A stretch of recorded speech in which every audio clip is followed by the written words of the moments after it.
Yes. Good afternoon doctors, और I am doctor Tanveer, है ना, डायबिटोलॉजिस्ट। तो आज हम बात करेंगे द बेसिक्स ऑफ डायबिटीज, मतलब डायबिटीज की बेसिक्स नॉलेज होती है, जैसे कि भाई डायबिटीज को डायग्नोज कैसे करना है, डायबिटीज कितने तरह की होती है, डायबिटीज में क्या क्या टेस्ट कराने चाहिए, क्या क्या एक बेसिक जो सारी नॉलेज है उस पर आज हम बात करेंगे। तो ऑब्जेक्टिव क्या है कि हम डायबिटीज के बारे में थोड़ी सी समझेंगे एक सिंपल भाषा के अंदर, आसान भाषा में, है ना। और हम इसके बारे में देखेंगे कितनी टाइप की होती है, क्या क्या इसके डायग्नोस्टिक क्राइटेरिया हैं, और पेशेंट को जितनी भी इंफॉर्मेशन हम कितनी आसानी से मरीज तक हम ये कन्वे कर सकते हैं, पहुंचा सकते हैं। हमें तो समझ में आ गया डायबिटीज क्या है, मरीज को तो समझाना पड़ेगा कि डायबिटीज क्या है। तो वो आसान शब्दों में हम कैसे कर सकते हैं वो अपन देखेंगे यहाँ पे, है ना। फिर डायबिटिक एजुकेटर का रोल क्या है, थोड़ी आवाज कम कर देना भाई। डायबिटिक एजुकेटर का रोल क्या है कि भाई आप थोड़े आसान मैनर के अंदर आप उसकी प्रॉब्लम को समझ पाए, और ब्लड ग्लूकोज लेवल, ये importance of maintaining blood glucose level, कि भाई जो ब्लड ग्लूकोज जो लेवल है उसको अगर नॉर्मल रखते हैं तो उससे क्या इंपॉर्टेंस है, और importance of monitoring of blood glucose level, monitoring की क्या फायदे और नुकसान होते हैं वो बहुत इंपॉर्टेंट है। ये सब चीजें अपन इसमें आज डिस्कस करेंगे। ये एक चार्ट अगर आप देखेंगे तो इसमें एक बड़ी इंपॉर्टेंट बात है कि आज हम दुनिया में सेकंड नंबर पर है डायबिटीज के अंदर। सबसे ज्यादा हमारी डायबिटीज कहां पे? चाइना में। सेकंड नंबर इंडिया में। लेकिन हम आने वाले कुछ सालों की बात करें तो शायद हम नंबर 1 पे होंगे और चाइना नंबर 2 पे होगा, और हम ऑलमोस्ट उसके करीब आ चुके हैं। ये थोड़ा सा पुराना डाटा है, हम ऑलमोस्ट उसके करीब आ चुके हैं। अब है ह्यूमन बॉडी को जो न्यूट्रिशन रिक्वायरमेंट होती है, न्यूट्रिशन रिक्वायरमेंट होती है उसके बारे में थोड़ा सा इन्होंने बताया कि nutrition is the intake of food considered in the relation to the body dietary need. Good nutrition is an adequate well balanced diet combined with the regular physical activity which is the cornerstone of the good health. Technically ये बताया गया कि भाई आप जो proper diet लेते हैं जिसके अंदर आपके हर चीज होनी चाहिए, माइक्रो मैक्रो न्यूट्रिएंट्स सारे होने चाहिए, प्रॉपर वे में आपकी प्रोटीन होना चाहिए, कार्ब होना चाहिए, फैट होना चाहिए, और उसके साथ अगर आपका फिजिकल एक्टिविटी भी है तो it's A cornerstone good health. It means कि ये एक गुड हेल्थ का बेसिक साइन है, उसे मतलब कह सकते हैं कि बेसिक थिंग है ना। और to receive adequate appropriate nutrition people need a consume a balanced diet which consist of the variety of nutrition. अगर जो आपको एडिक्वेट जो न्यूट्रिशन जिसे कहते हैं उसमें बैलेंस्ड डाइट बड़ा इंपॉर्टेंट होता है। बैलेंस्ड डाइट मतलब होता है कि आपकी प्रोटीन, फैट, कार्ब इनका प्रॉपर रेशियो होना चाहिए, आपके खाने के अंदर हर तरह के रंग होने चाहिए, ठीक है, जैसे लाल रंग हो गया, ग्रीन कलर हो गया, ठीक है, आपका व्हाइट कलर हो गया, तो खाने में सारे कलर होने चाहिए आपकी, मल्टी कलर जिसे कहते हैं। उससे क्या होता है सारे माइक्रो और मैक्रो न्यूट्रिएंट आपको आसानी से मिल जाते हैं। अब इन्होंने टाइप ऑफ न्यूट्रिएंट बताया, मैक्रो और माइक्रो। मैक्रो मतलब जो ज्यादा मात्रा में चाहिए होते हैं, तो मैक्रो मतलब ज्यादा, तो मैक्रो मतलब ज्यादा मात्रा में चाहिए होते हैं। उनमें कौन से आते हैं? कार्बोहाइड्रेट, फैट और आपका ये वाटर एंड प्रोटीन, ये सब तो हो गया मैक्रो। और माइक्रो में कौन होते हैं? जो बहुत छोटी मात्रा में चाहिए होते हैं, जैसे विटामिन और मिनरल्स, बहुत ही लिमिटेड मात्रा में चाहिए होती है, ज्यादा मात्रा में नहीं चाहिए होती। अब है माल न्यूट्रिशन का जो डबल बर्डन है वो कैसे पड़ रहा है इसके ऊपर। माल न्यूट्रिशन मतलब होता है कि जब हमें प्रॉपर डाइट नहीं जा रही, प्रॉपर मैक्रो और माइक्रो न्यूट्रिएंट जा नहीं रहे प्रॉपर वे के अंदर, तो हमारे क्या होता है कि कुपोषण जिसे हिंदी में कहते हैं अपन, माल न्यूट्रिशन, कुपोषण, कि आपका कोई भी एक प्रॉब्लम मिल जाती है। जैसे मान लो आपने देखा होगा बच्चों के फ्लैक्स साइन बनते हैं, फ्लैक्स साइन जानते हो, जैसे बाल है, बाल में ब्राउन ब्लैक कैसे बन रहे हैं, तो वो आपका माल न्यूट्रिशन का साइन है। बच्चा बिल्कुल दुबला पतला, पेट आगे निकला हुआ है, that is also mall nutrition. ये तो बहुत टिपिकल सा साइन है। तो ये ओवर न्यूट्रिशन क्या होता है? जब हम एक्सेसिव न्यूट्रिशन लेते हैं, एक्सेसिव मात्रा में लेते हैं, तो जो मैक्रो जो न्यूट्रिएंट है वो एक्सेसिव मात्रा में लेते हैं, तो हमारा क्या होगा? ओबेसिटी वगैरह खड़ी होगी, और मेटाबॉलिक जो डिजीज होती है जैसे हाइपरटेंशन, डायबिटीज, तो ये सब डेवलप होने के चांस नहीं है। Cardiac diseases also. Under nutrition क्या होता है कि जब हम जो न्यूट्रिशन है वो कम मात्रा में लें, प्रॉपर नहीं जाए, विटामिन पूरे नहीं जाए, तो इस तरह में क्या होता है? विटामिन की कमी से क्या हो सकता है? एनीमिया हो सकता है, ठीक है, आपका प्रोटीन एनर्जी माल न्यूट्रिशन हो सकता है। ये सारे कब होते हैं? जब आपकी न्यूट्रिशन कम मात्रा में है, लेथार्जी आती है, वीकनेस आती है, हड्डियां कमजोर होती हैं, बाल झड़ने लगते हैं, जैसे कॉमनली बहुत सारी जैसे चीजें हैं जो आपका माल न्यूट्रिशन में, अंडर न्यूट्रिशन में आएगी। तो जब खाना खाते हैं, जब भी हम खाना खाते हैं तो क्या कैसे कंज्यूम होता है वो खाना, कैसे क्या होता है कि जब खाना कंज्यूम करते हैं तो क्या होता है उस समय। देखो जब भी हम खाना खाते हैं जो कार्बोहाइड्रेट है वो ब्रेक डाउन होता है, वो ब्रेक डाउन होके वो ब्लड के अंदर ब्रेक डाउन होके ग्लूकोज में कन्वर्ट होगा, वो ग्लूकोज ब्लड में एंटर होगा और वो ब्लड से कहां एंटर होना चाहिए, बॉडी के अंदर एनर्जी के रूप में। लेकिन होता क्या डायबिटीज में कि यहां तक तो प्रक्रिया सही रहती है, कार्बोहाइड्रेट आया वो आपका ग्लूकोज में कन्वर्ट हुआ और वो ब्लड में भी चला गया, लेकिन बॉडी में नहीं जा पाता, यहां प्रॉब्लम आती है। ठीक है, this glucose transferred to all tissue of the body by blood, which is then utilized by the body tissue as an energy source for their normal function। ये सारी बात उन्होंने बताई है कि भाई वो आपके नॉर्मल फंक्शन के लिए वहां तक शिफ्ट होना चाहिए। ठीक है, नॉर्मल जब खाना खाते हैं तो ये चीज होती है। अब ग्लूकोज यूटिलाइजेशन जो है उसके बारे में उन्होंने बताया कि जो ग्लूकोज जो तीन फॉर्म में आता है, तीन तरह के सोर्स हैं ग्लूकोज के, तीन सोर्स है। पहला सोर्स तो कार्बोहाइड्रेट, अब वो सिंपल हो सकता है, कॉम्प्लेक्स हो सकता है। सिंपल मतलब शुगरी आइटम जो होता है, चीनी वाले आइटम होते हैं, वो तो सिंपल हो गए, और बाकी जो कॉम्प्लेक्स होते हैं वो जैसे रोटी हो गई, चावल हो गए, जिसको पहले तो अंदर जाएगा फिर ग्लूकोज में कन्वर्ट होगा, और शुगर वगैरह डायरेक्ट ग्लूकोज है। ठीक है, तो ये तो क्या सिंपल। और breakdown of complex glucose, glycogen को टूटने से भी बनता है, तो दूसरा प्रोसीजर लीवर से आता है, ग्लाइकोजन के टूटने से ग्लूकोज बनता है। ठीक है, और तीसरा आएगा ग्लूकोनियोजेनेसिस, यानी कि नया ग्लूकोज बनना, ये सब लीवर करता है। तो ये काम कहां हो रहा है, लीवर के अंदर। लेकिन ग्लूकोनियोजेनेसिस किडनी में भी 10% होता है, ये ध्यान रखना। तो जिन लोगों का किडनी फेलियर होता है उनके भी देखना, उनके भी शुगर लो होने के चांसेस बहुत बढ़ जाते हैं।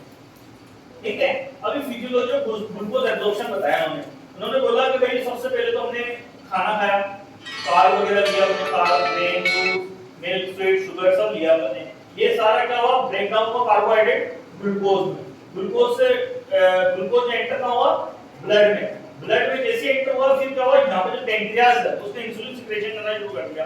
ये इंसुलिन क्या कर रही है, इस सारे ग्लूकोज को उठा के बॉडी में शिफ्ट कर रही है, तो ये बॉडी में जा रहा है। तो ये पूरा जो कार्टून है, ये जो कार्टून अपन देख रहे हैं इसमें तो पूरा यही समझाया गया अपन। ठीक है, तो कैसे एब्जॉर्प्शन हुआ। अब आते हैं इंसुलिन और पैंक्रियाज के बारे में बताया गया। तो आपने देखा होगा तीन तरह की सेल्स है यहाँ पे, अल्फा, बीटा और डेल्टा। ये कहां पे होती है, पैंक्रियाज के अंदर। अल्फा, बीटा और डेल्टा। बीटा क्या करती है, वो इंसुलिन करती है। अल्फा क्या करती है, ग्लूकागोन करती है। डेल्टा क्या करती है, डेल्टा सोमाटिन करती है, सोमाटिन सिक्रेशन करती है। ठीक है, तो तीन तरह की सेल है ना। और ये कहां पे होते हैं, आइलेट्स ऑफ लेगरहैंस, ये अपन सब 10वीं क्लास में पढ़ चुके हैं। ठीक है, 10th के अंदर भी अपन ये चीज पढ़ी है, साइंस के अंदर और डीप पढ़ी है, और जब हम डॉक्टरी की पढ़ाई कर रहे थे तो और डीप में पढ़ी है।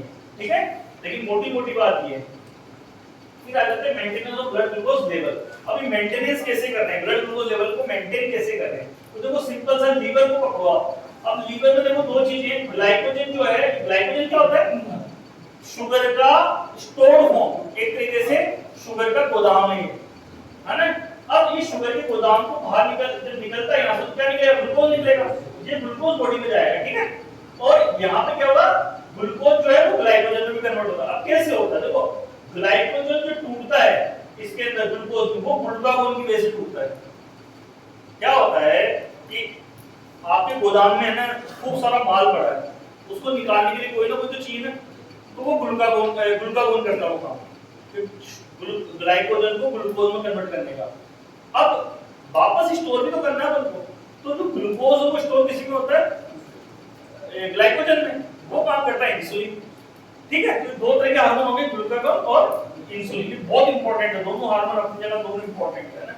तो देखो क्या हो रहा है, जब भी शुगर बढ़ता है, जब भी शुगर बढ़ता है तो इंसुलिन सिक्रेशन होगा, और इंसुलिन क्या करेगा, इसको शिफ्ट करेगा ग्लूकागोन ग्लाइकोजन के अंदर, और जब भी शुगर घटेगा तो ग्लाइकोजन सिक्रेट, ग्लूकागोन सिक्रेट होगा, ग्लूकागोन बढ़ेगा तो शुगर ग्लाइकोजन से ग्लूकोज में कन्वर्जन आ जाएगा।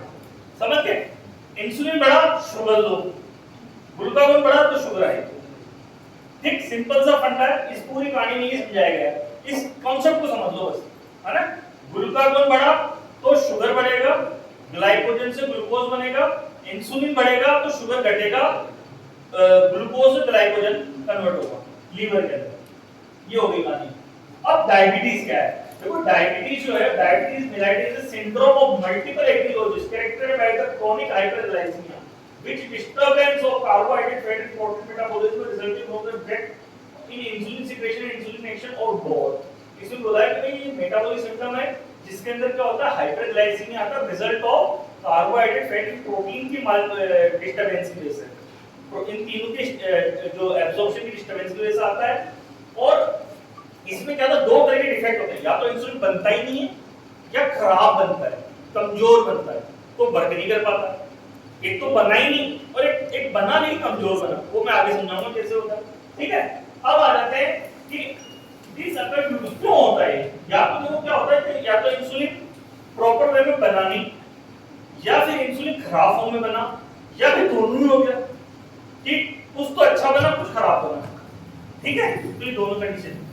अब इसमें क्या होता है, आपको देखना होता है कि टाइप 1 में तो बनता ही नहीं है, जीरो हो जाता है, और टाइप 2 में क्या बनता है लेकिन खराब बनता है और कमी भी होती है, दोनों काम होते हैं टाइप 2 में। ठीक है, अब आ जाते हैं अपन इस सिम्टम क्या है, डायबिटीज को कैसे पहचानेंगे अपन।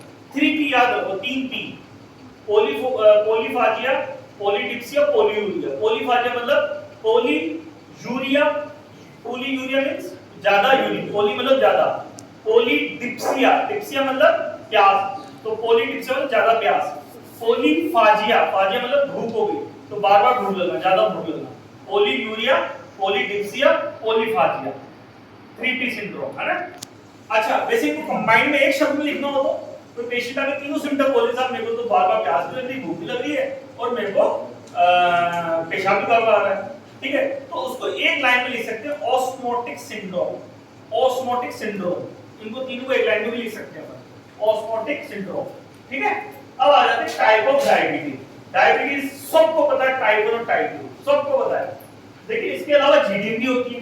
जीडीएम क्या होती है, जेस्टेशनल डायबिटीज, मींस जो प्रेगनेंसी में डायबिटीज होती है उसको जेस्टेशनल डायबिटीज बोलते हैं। और इसके अलावा मोडी होता है, मोडी का होता है maturity onset diabetes of the young. इसके अलावा नियोनेटल डायबिटीज होती है, और बहुत सारी है, drug induced diabetes, steroid induced diabetes होती है,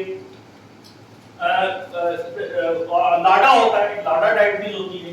लाडा में क्या होता है, लेटेड जो ऑटोइम्यून डायबिटीज इन एडल्ट। अब ये क्या होता है कि लेट ऑनसेट होती है, late onset type 1 diabetes late onset होती है। जैसे होता क्या है कि टाइप 1 में इंसुलिन एकदम से सप्लाई खत्म हो जाती है इंसुलिन की, लेकिन यही सप्लाई का 30 साल के बाद खत्म होती है, तो लाडा में आता हो, तो टाइप 1 में नहीं आता हो, लेकिन उसका इलाज ऑलमोस्ट टाइप 1 की तरह होता है। लेकिन हाँ, लाडा में खास बात होती है कि वो आपने देखा होगा, लाडा जो पेशेंट होता है ना, वो कभी इंसुलिन की राजी नहीं होता, बिल्कुल सूख जाता है, बिल्कुल दुबला पतला बनता, शुगर जब भी नापोगे 500-600 से कम नहीं मिलेगी आपको, लेकिन कोई दिक्कत नहीं। जबकि यही बंदा में टाइप 1 होता है तो वो एटीट्यूड रहता है, क्यों, क्योंकि थोड़ा थोड़ा उससे इंसुलिन वर्क करता होगा, इसीलिए वो इंसुलिन ले रहा नहीं होता, बोले सर दवाएं दे दो, दवाएं दे दो, दवाएं से रिस्पांस आता नहीं। ठीक है, तो ये हो गया लाडा वाला, वो इसमें नहीं लिखा था, मैंने अलग से बताया। अब ग्लाइसेमिक टारगेट क्या है भाई, आपने पेशेंट आया, दवाई दी आपने, देखिए इन्होंने लिखा 7 से नीचे होना चाहिए, लेकिन जो एडी गाइडलाइन है वो और टाइप देती है, वो कहती है 6.5 से आसपास रखो, लेकिन देखो 7.5 का अगर आप पकड़ के रखते हो, क्योंकि क्या होता है हमें ना जो हाइपोग्लाइसेमिक सिम्टम्स से बचाना है, क्योंकि हाइपोग्लाइसेमिक जो होता है ना वो बड़ा मतलब इरिटेटिंग सा होता है, कि जब हाइपोग्लाइसेमिया जो सिम्टम आते हैं ना, तो कहते हैं तो मरीज जानता है उसको खुदा जानता है तो हुआ क्या, और इवन उसको ये भी लगता है कि शायद वो बचेगा नहीं, इतने खतरनाक साइन एंड सिम्टम्स आते हैं उसके हाइपोग्लाइसेमिया। तो ये इसका एक बड़ा सिंपल सा फंडा है, जितना लोड रख सकते हो रखो without hypoglycaemia, that is the concept. Concept तो तरीके से ये है इसका कि जितना लोड रख सको रखो, बट विदाउट हाइपोग्लाइसेमिया, है ना, कोई उसको वो नहीं होना चाहिए, वो नहीं होना चाहिए। लेकिन क्या होता है, जितना लो का मतलब ये नहीं कि आपने 4 ही कर दिया, नहीं, जितना लो का मतलब होता है 6 और 7 के बीच में रखो आप, अगर 6 और 7 के कंफर्ट फील करें, लेकिन हर बंदे के लिए हर चीज मुमकिन नहीं है। ऐसा नहीं कि 75 साल का बुजुर्ग आ गया और उसका 6 कर दिया तो बेहोश हो जाएगा, ठीक है। और एक अगर 4 या 5 साल का बच्चा, उसका भी नहीं रखना 6, क्योंकि वो बता ही नहीं पाएगा है होता क्या है। तो सब में अलग अलग होता है, तो ये डिपेंड करता है पेशेंट टू पेशेंट, हर पेशेंट का अलग क्राइटेरिया से डिसाइड करना पड़ता है। फिर आ जाते हैं खाली पेट का शुगर कितना होना चाहिए, खाने के बाद का शुगर कितना होना चाहिए। खाली पेट का शुगर बड़ा सिंपल सा फंडा है, पेशेंट यंग है, ठीक है, तो आप 100 के आसपास रखो। अब 100 तो किसी का नहीं आएगा एग्जैक्ट, तो 20 प्लस और 20 माइनस पकड़ लो बस आप। 100 20 प्लस 20 माइनस, यानी कि 80 और 120 के बीच में रखो। लेकिन अगर बहुत बुजुर्ग आदमी है, बहुत बुजुर्ग आदमी है, तो 100 और 140 तक रखो आप, वहां क्राइटेरिया चेंज हो जाएगा, ठीक है। तो ये सब criteria according to patient change होते हैं। अब आ जाते हैं खाने के बाद कितनी शुगर होनी चाहिए। खाने के बाद बड़ा सिंपल है, 150 पकड़ लो, अब 30 प्लस ले लो, 30 माइनस ले लो, इसके आसपास होना चाहिए। देखो कभी भी एग्जैक्ट नहीं आता है। बहुत से पेशेंट आके बोलते हैं डॉक्टर साहब कल तो 150 थी, आज 140 आ गई, परसों मेरी 160 थी, ये हो क्या रहा है। अरे तो मैं बोला मेरी बहन 150 कंटिन्यू नहीं ले सकती, सीधी लाइन तो एक ही बार आती जीवन में, उसके बाद कभी नहीं आती। तो लाइन हमेशा ऐसे ऐसे चलती रहनी चाहिए, है ना, सीधी लाइन तो आनी भी नहीं चाहिए। जिस दिन आ गए काम खत्म, ठीक है। तो वो फ्लक्चुएशन होगा, कब तक होगा, जब तक हम जिंदा है तब तक होता रहेगा फ्लक्चुएशन। फ्लक्चुएशन को हम नहीं रोक सकते, शुगर घटने बढ़ने को हम नहीं रोक सकते, चाहे कुछ भी कर लो, बस उसकी लिमिट डिसाइड कर सकते हैं कि भाई वो 130 और 180 के बीच में झूलता रहे खाने के बाद, और खाली पेट 80 और 120 के बीच में झूलता रहे, ना तो उससे ऊपर जाए ना नीचे आए, सिंपल सा। तो ये हो गया अपना। अच्छा ये चीज समझ में आ गई ना, टारगेट क्या रखना, खाली पेट 80 से 120, खाने के बाद 130 से 150, HUNC लेस देन 7 और 7.5, ठीक है, और 6 और 7 के बीच में रखो तो और अच्छा है, ठीक है। ये अब आ जाते हैं टाइप 1 डायबिटीज का बताया। देखो भाई इन्होंने बोला एक नॉर्मल आदमी है, उसके भाई आपने इंसुलिन निकला, इंसुलिन सेल में चाबी का ताला चाबी सिद्धांत सबने पढ़ा कि ताला चाबी सिद्धांत सबने पढ़ा है, ठीक है, 10th में भी था और अब तो 8th में भी आने लग गया, है ना। तो ये है, तो अभी क्या होता है, ये मतलब आपने जो की का काम कर रहा है, जो इंसुलिन से की, इंसुलिन से की क्या करते हैं कि दरवाजा खोलने का, ये गाड़ी स्टार्ट करने की समझ लो ये है ना। अब टाइप 1 में क्या है, की नहीं है, इंसुलिन ही नहीं है, तो इंसुलिन तो शुगर क्या होगा, वो क्या होगा, सेल में जाके वापस ब्लड में आ जाएगा, ब्लड में रहेगा, मतलब वो सेल में जाएगा ही नहीं, वो ब्लड में रहेगा, तो शुगर बढ़ता जाएगा, समझ गए। टाइप 1 डायबिटीज में इंसुलिन जीरो हो जाता है, बनता ही नहीं है, इसीलिए होता क्या है कि शुगर सडन राइज करता है। टाइप 1 का कैसे पता चलता है, बच्चा होता है, माँ बाप आते हैं कि साहब मेरा बेटा आराम से सही था, बिल्कुल अच्छा था, खेलने गया था बाहर, बढ़िया खेल रहा था, अचानक ही उसके पेट में दर्द हुआ, सांस फूली, बेहोशी से आने लगी, हॉस्पिटल ले गए, शुगर नापा हाई, HI का मतलब ये कतई नहीं कि आपकी मशीन खराब हो गई, HI का मतलब है हाई, यानी कि 600 से ऊपर शुगर है, और 600 के ऊपर कितना है किसी को नहीं पता, समझ गए बात, है ना। इसी अचानक आते सडन, इसको बोलते हैं क्या, DKA, डायबिटीज कीटो एसिडोसिस। इसकी बारे में पूरा चैप्टर है, आराम से पढ़ाएंगे उसके बारे में, डिटेलिंग दूंगा मैं ना, ठीक है। वो बहुत इंपॉर्टेंट चैप्टर है, अगर वो आपने समझ लिया कर लिया तो कितना भी खतरनाक दिख जाए कभी नहीं डरोगे आप, आपकी क्लिनिक पे हॉस्पिटल में कहीं भी आए, कितना भी खतरनाक दिख जाए आप डरोगे नहीं, आप परेशान नहीं होंगे, ठीक है। फिर आ जाते हैं अपन क्राइटेरिया जो है, प्री डायबिटीज का क्राइटेरिया क्या है, प्री डायबिटिक कौन होते हैं। देखो भैया पहले की जो अभी गाइडलाइन थी वो कितनी, खाली पेट तो 100 और 125 के बीच में जो होते हैं ना, वो तो हो गए प्री डायबिटिक, और 126 और उससे ऊपर हो गए तो हो गए डायबिटिक खाली पेट, है ना। लेकिन अभी जो एक वैसे 110 है, 100 भी नहीं, 110 है, तो अभी जो लेटेस्ट गाइडलाइन आई ना, वो कहती है आप 100 के बाद ही अलर्ट हो जाओ, आप 110 तक वेट मत लो। नॉर्मली हम बोलते हैं 110 तक तो नॉर्मल है खाली पेट, 110 और 125 के बीच में प्री डायबिटिक, 126 और उससे ऊपर है डायबिटिक, ये फास्टिंग के खाली पेट की शुगर। लेकिन अभी क्राइटेरिया क्या है, 100 से 125 पकड़ लो, नया क्राइटेरिया, ठीक है ये। और खाने के जो 2 घंटे बाद की शुगर है वो 140 तक नॉर्मल है, 140 से 199 तक प्री डायबिटिक। प्री डायबिटिक मतलब क्या होता है, ना तो नॉर्मल है ना वो डायबिटिक है, वो बीच में है। तो खाने के बाद 140 से 199 प्री डायबिटिक, 200 प्लस चला जाए तो डायबिटिक। बड़ा सिंपल सा क्राइटेरिया है। कोई भी पेशेंट का अगर शुगर आपने खाने के 2 घंटे बाद नापा और वो 130 135 है तो वो नॉर्मल है, और अगर 150 56 है तो बोलो भैया एक HbA1c का टेस्ट करा लेते हैं, उससे पता लग जाएगा आपको दवाई देनी है कि नहीं है, उसका क्राइटेरिया क्या है 6.5, 6.5 से ऊपर है तो डायबिटिक है, 6.5 और 5.7 के बीच में है तो प्री डायबिटिक है, 5.7 से नीचे तो नॉर्मल है। तो ये छोटे छोटे फिगर है, ये आपको याद रखने हैं। ये क्या काम करते करते करते मरीजों को देखते देखते अपने आप याद होने लग जाएंगे, इसको मगअप करने की जरूरत नहीं है, ठीक है, ये अपने आप याद हो जाएंगे। A1C क्राइटेरिया दिए इन्होंने 5.7 से 6.4 तक तो है प्री डायबिटिक और 6.5 से ऊपर डायबिटिक। अच्छा अब ये क्या है, ये तो होगा नॉर्मल बंदा, ये हो गया डायबिटिक बंदा, ये हो गया प्री डायबिटिक बंदे, है ना, इनको आईजीटी बोलते हैं, इंपेयर्ड ग्लूकोज टॉलरेंस बोलते हैं, आईजीटी बोलते हैं कुछ लोग। अच्छा किसी किसी का आपने देखा होगा फास्टिंग बढ़ा रहता है, पीपी नॉर्मल आता है, उसको क्या बोलते हैं आईएफजी बोलते हैं, इंपेयर्ड फास्टिंग ग्लूकोज। समझ गए? ऐसा नहीं है अरे यार तेरी मशीन खराब है यार, तेरे खाने के बाद तो बढ़ा ही नहीं, खाली पेट तो तेरा बढ़ रहा है, खाने का बढ़ नहीं रहा, तो क्या तो मशीन खराब। एक्चुअली क्या हो रहा है उसमें कि उसके अंदर फास्टिंग में रिस्पांस नहीं आ रहा इंसुलिन का, खाने के बाद इंसुलिन सिक्रेशन और क्या होता है, जैसे ही खाना खाते हैं, जैसे मैंने बताया ना, खाना खाते क्या होगा, क्या होगा, इंसुलिन निकलेगा तेजी से, इंसुलिन निकलेगा तो क्या होगा, शुगर को नीचे लेके आ जाएगा। तो खाने के बाद तो शुगर लो आ रहा है या नॉर्मल आ रहा है, लेकिन खाली पेट क्या आ रहा है, बढ़ के आ रहा है, तो इसको बोलेंगे आईएफजी, इंपेयर्ड फास्टिंग ग्लूकोज। उसका बिल्कुल इलाज अलग तरीके से होता है, ठीक है, नॉर्मल डायबिटीज की तरह नहीं होता है। ये हो गए क्राइटेरिया, समझ में आ गए? वापस रिपीट करते हैं, 110 100 से नीचे, 100 से नीचे नॉर्मल फास्टिंग, 100 125 से नीचे प्री डायबिटिक, 126 से ऊपर डायबिटिक खाली पेट, खाने के बाद 140 से नीचे नॉर्मल, 140 199 प्री डायबिटिक, 200 से ऊपर डायबिटिक। A1C 5.7 से नीचे नॉर्मल, 5.7 और 6.5 के बीच में जो होगा वो प्री डायबिटिक, 6.5 से ऊपर डायबिटिक। सिंपल सा है। अच्छा अब आ जाते हैं अपन ये वाला, अभी अपन ने क्या पढ़ा था टाइप 1 वाला। टाइप 1 में क्या हो रहा था, चाबी निकल ही नहीं रही थी, इंसुलिन आई नहीं रही थी। यहाँ पे क्या है, इंसुलिन तो आ रही है लेकिन डिफेक्टिव है, चाबी तो आ रही है लेकिन लग नहीं रही है।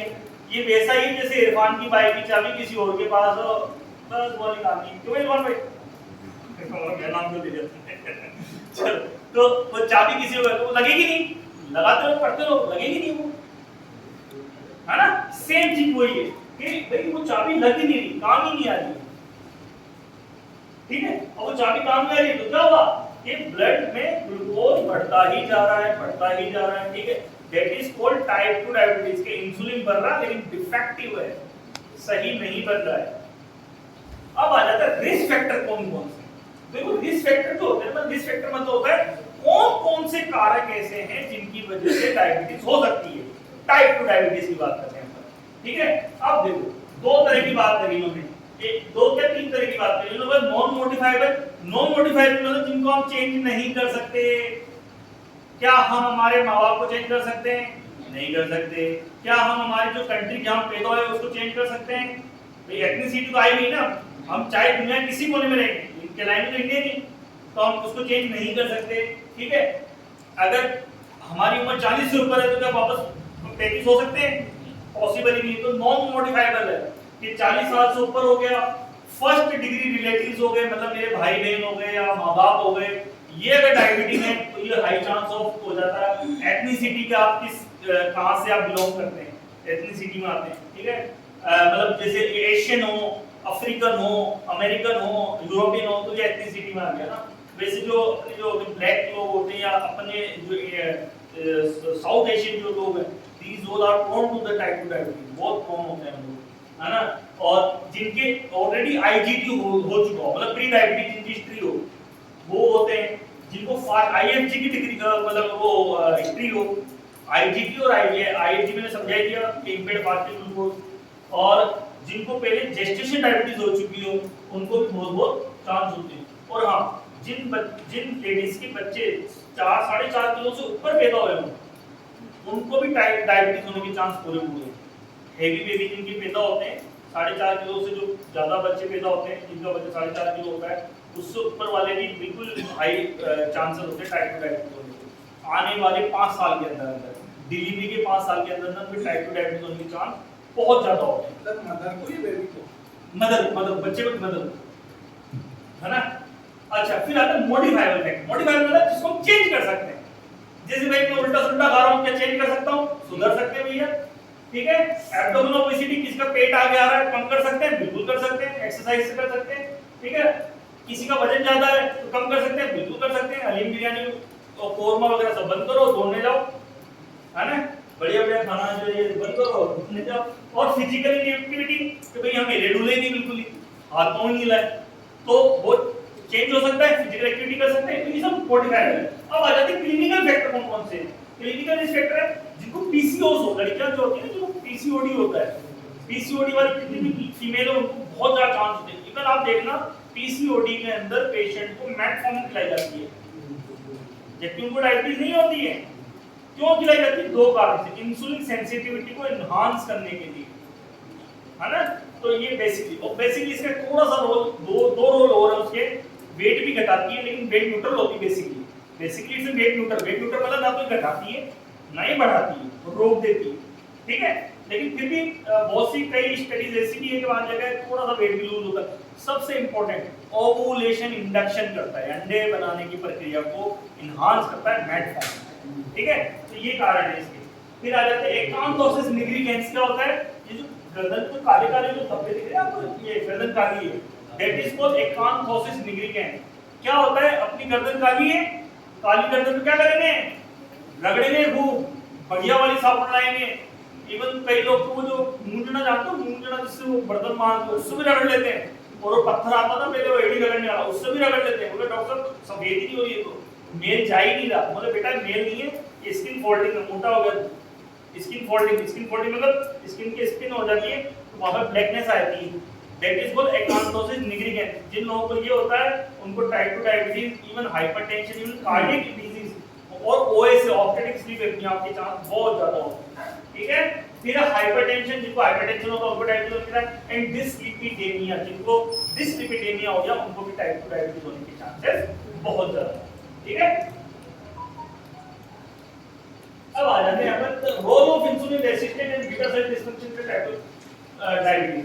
तो इंसुलिन रेसिस्टेंट और बीटा सेल डिसफंक्शन की क्या-क्या रोल है? तो progressive decline in the pancreas islet function lead to the decrease in the insulin secretion and the indicated suppression of glucagon, and this can cause the hyperglycaemia and diminish tissue response to insulin, peripheral insulin resistant, and again it will convert to the hyperglycaemia.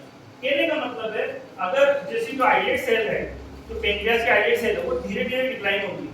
Decline होने से क्या होगा? Insulin की secretion कम हो रहा है, insulin proper बन नहीं रहा, और ग्लूकागोन भी डिसफंक्शन हो गया। तो दोनों ने मिलकर क्या कर दिया? हाइपर है। इधर तो इंसुलिन कम हुआ, इधर ग्लूकागोन आगे से बढ़ गया। तो आपका क्या हुआ? तो बीटा सेल तो हो गए कम, लेकिन अल्फा सेल थोड़ी कम हो भाई, वो तो ग्लूकागोन निकाल रहे हैं ना अपने तरीके से। तो क्या हो रहा है? शुगर बढ़ रहा है। इसी तरह से जो टिश्यू पर जो रेस्पॉन्स है इंसुलिन का वो कम हो जाता है बिकॉज ऑफ फैट, फैटी होते हैं, या फिर जैसे मैंने बताया ना एकांथोसिस निग्रिकेंस वगैरह जो भी होते हैं, इनमें क्या होता है कि इंसुलिन प्रॉपर वर्क नहीं कर पाता। तो क्या बोलते हैं इसको? Insulin resistance. अच्छा, इंसुलिन रेसिस्टेंस को शक्ल देख के कैसे पहचानोगे? पेशेंट की शक्ल देख के पता लगे इंसुलिन रेसिस्टेंस है। स्किन टैक्स, ये जो इस तरह के छोटे टैक्स होते नहीं है, टैक्स मस्से चेहरे पे, गर्दन पे बढ़िया वाले स्किन टैक्स दिखेंगे खूब सारे, टिपिकल साइन ऑफ द ये इंसुलिन रेसिस्टेंस है। एक एकांथोसिस निग्रिकेंस, जो गर्दन काला हो रहा है, बगलों का रंग काला हो जाता है, स्ट्राया, पेट पे लाइनें बनने लग जाती है, सफेद लाइनें, ये सब इंसुलिन रेसिस्टेंस की वो है निशान। शक्ल देख के पता लगेगा इसके तो इंसुलिन रेसिस्टेंस है और कुछ नहीं है। इवन मैं बताऊं आपको, बहुत से पेशेंट ऐसे आते हैं जो देख के लग रहा है इंसुलिन रेसिस्टेंसी, ओवरवेट है इसलिए डायबिटीज हो रही है। आप यकीन मानिए बहुत बार हम डायबिटीज दवाएं तो बंद कर देते हैं उनकी, तो दौड़ गया तो वैसे ठीक हो जाएगा। 300 शुगर नॉर्मल आती है, 300 400 शुगर नॉर्मल आती है, वजन घटती है, इतना फर्क पड़ता है। तो जरूरी नहीं है सारे डायबिटीज के हर सवाल का आंसर बिलीविंग राइट नहीं है जो हम नॉर्मली करते हैं। डायबिटीज के हर सवाल का आंसर बिलीविंग राइट नहीं है। इवन बहुत से सेटअप से जहाँ पर सप्लाई नहीं आता तो बाद अभी दी जाते, कोई मतलब ही नहीं है, ठीक है। ये पानी हाँ, तो ये समझ गए इंसुलिन रेसिस्टेंसी क्या होगी और सारी चीज समझ में आ गई। अब आ जाते हैं अगली बात पे the cause of diabetes, diabetes के कॉजेस क्या क्या हैं, कारण क्या क्या हैं, किस कारण से डायबिटीज होती है। ओमिनस ऑक्टस, ओमिनस ऑक्टस, ये डॉक्टर डी फ्रांजो हुआ करते थे। डॉक्टर डी फ्रांजो ने बहुत वो दिया अपना एक ना पूरा एक ना थीसिस दी उन्होंने। ये डॉक्टर डी फ्रांजो की बहुत कॉमन थीसिस है और बहुत ही फेमस थीसिस है। उन्होंने देयर आर 8 पैथोफिजियोलॉजी, 8 तरह की पैथोफिजियोलॉजी है जो डायबिटीज होने के लिए उत्तरदायी है। क्या क्या है? एक तो है डिक्रीज इंक्रेटिन इफेक्ट। इंक्रेटिन क्या होते हैं भाई? क्या होता है हमारे जो है ना इंटेस्टाइनल जी सेल्स वगैरह होते हैं, एल सेल्स होते हैं, हमारे इंटेस्टाइनल एल सेल्स वगैरह होते हैं, ये क्या करते हैं जीएलपी एंड जीआईपी ये एनालॉग सिक्रेट करते हैं। GLP-1 सिक्रेट कर, GLP सिक्रेट करते हैं, आपने देखा होगा ना। और ये क्या करते हैं, जैसे हम खाना खाते हैं तो ये GLP GIP जो होते हैं ये पैंक्रियास को जाके बीटा सेल को स्टिमुलेट करके इंसुलिन सिक्रेशन कराते हैं। तो अभी इनके ऊपर भी दवाएं आ गई कि भाई एक काम करो ना, जो आपने सुना होगा विल्डाग्लिप्टिन, ये क्या है? ये DPP-4 इनहिबिटर है। सीटाग्लिप्टिन, लीनाग्लिप्टिन, एलोग्लिप्टिन, जितने भी ग्लिप्टिन है ये क्या है? DPP-4 inhibitor. DPP-4 क्या होते हैं? GLP GIP बने, GLP बने बन के क्या होता है, एक DPP-4 एंजाइम होता है। ये DPP-4 एंजाइम क्या करता है, उसको खा जाता है, यानी उसको खत्म कर देता है। अब हमने क्या करा, दवाई दे दी कि DPP-4 को खत्म कर दो ना, तो DPP-4 खत्म हो गया तो क्या होगा? GLP-1 सिक्रेशन ज्यादा हो जाएगा, मतलब वो अपना काम कर पाएगा, जो निकलेगा वो अपना काम कर पाएगा, और जो DPP-4 उसको खा नहीं पाएगा। ये वैसा ही गली में गुंडे गुंडों को पकड़ लो, तो ये DPP-4 कौन है? गुंडा है, उसको पकड़ लिया अपन ने तो बाकी सारा काम इजी गोइंग हो गया। एक दूसरा तरीका ये है कि GLP-1 को बढ़ा दो, ये भी तो तरीका है। भैया मार ले, कितने मारेगा भाई? 4 गुंडे मैं 40 में दूर ले मार, कितने मार लेगा? 4 ही तो मारेगा, बाकी 36 तो काम करेंगे, तो बढ़ा दो। तो उसके लिए हमारे पास कौन सी ड्रग है? सेमाग्लूटाइड, लीराग्लूटाइड, ये सारे जो ग्लूटाइड है ये सारे। बस प्रॉब्लम ये है कि जो लीराग्लूटाइड वगैरह और एक्सेनाटाइड ये सब तो इंजेक्टेबल है, सेमाग्लूटाइड भी इंजेक्टेबल है, लेकिन सेमाग्लूटाइड ओरल में भी है और 1 वीकली शॉट्स में, जिसके अंदर चला था ना भी अखबारों में आया था, अब तो सप्ताह में एक बार वाला इंसुलिन, बेसिकली वो इंसुलिन नहीं मेडिसिन थी। मैं तो एक बार अखबार वालों को मैं ट्वीट भी करने वाला था, मतलब यार क्यों भ्रांतियां खिला रहे हो, वो इंसुलिन नहीं, वो मेडिसिन है भाई, that is not insulin, 1 weekly insulin नहीं, वो मेडिसिन है। लेकिन अब इसकी टैबलेट फॉर्म में भी आ गई, कैप्सूल फॉर्म में आ गई, ठीक है। सेमाग्लूटाइड टैबलेट फॉर्म में भी है, लेकिन उसकी कीमत कितनी है? 350 रुपए एक टैबलेट पर डे की, एक गोली 350 रुपए की। तो हमारे बहुत से पेशेंट ले रहे ऑलरेडी, तो 10,000 रुपए का खर्चा आता मंथली एक पेशेंट, ठीक है। चलिए, लेकिन क्या हमारे यहाँ पे जो एक गवर्नमेंट ने एक अच्छी स्कीम निकाल रखी है, आज इसके अंदर वो उनको आराम से अवेलेबल हो जाती है, तो इसलिए हम लोगों की मदद कर पाते हैं उस बहाने से, क्योंकि इतनी महंगी हर कोई अफोर्ड नहीं कर पाता, एक आम आदमी अफोर्ड नहीं कर पाता। फिर आ जाते हैं इंक्रीज लाइपोलाइसिस। तो लाइपोलाइसिस इंक्रीज होता तो इंसुलिन रेजिस्टेंसी बढ़ जाती है, तो तब भी आपको डायबिटीज होता है। फिर इंक्रीज ग्लूकोज रीएब्जॉर्प्शन। क्या होता है, जब भी भाई जैसे आपका ग्लूकोज बढ़ा ना, तो किडनी क्या करती है, उसको यूरिन के रास्ते बाहर फेंकने की कोशिश करती है, इसीलिए यूरिन ज्यादा आता है तो बाहर फेंकती है उसको। अब क्या होता है, वहां पे है ना, जब वो बाहर निकलता है तो जो प्रॉक्सिमल ट्यूबुल्स वगैरह होती हैं वहां पे क्या होता है, वापस वो रीअब्सॉर्ब हो जाती है, शुगर वापस आ जाती है वहां पे और वापस ब्लड में घुल जाती है, तो कुछ तो निकल जाता है, कुछ रह जाता है। तो कितना रहता है? 180 से जो ऊपर होता है ना, द थ्रेशोल्ड बोलते हैं उसको, किडनी थ्रेशोल्ड 180 जो शुगर होता है उससे ऊपर जाती है, आपकी यूरिन में शुगर दिखने लग जाएगा। अब कोई ऐसा रास्ता निकाले अपन कि जो रीअब्सॉर्प्शन हो रहा है, वापस जो शुगर आ रहा है उसको रोक सकते हैं क्या अपन? तो आंसर है हाँ, बिल्कुल रोक सकते हैं। कौन सी दवाई? एम्पाग्लिफ्लोजन, डापाग्लिफ्लोजन, कानाग्लिफ्लोजन, ये जितने भी ग्लिफ्लोजन है ये यही काम करते हैं, ठीक है।